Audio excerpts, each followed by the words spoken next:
Pemirsa, semakin beragamnya modus peredaran narkoba, maka kepolisian menghimbau masyarakat untuk berperan aktif dalam pemberantasan narkoba.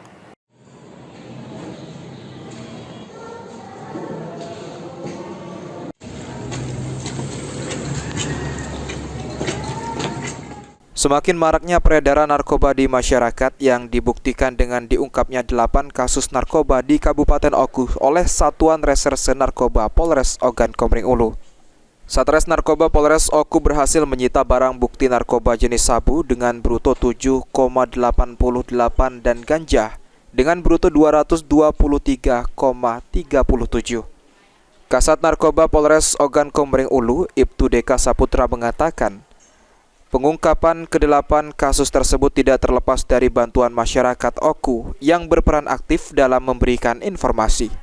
Ibtu Deka mengajak masyarakat Oku untuk terus berperan aktif dalam memberikan informasi kepada pihaknya jika mendapatkan informasi, sehingga pihaknya dapat menindaklanjuti informasi tersebut, agar menyelamatkan generasi bangsa dari bahaya narkoba.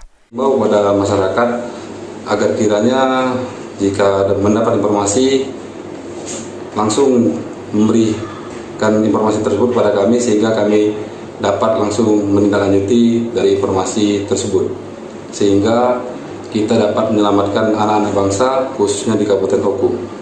Dari Kabupaten Oku, Yunin Yuniki, PAL TV.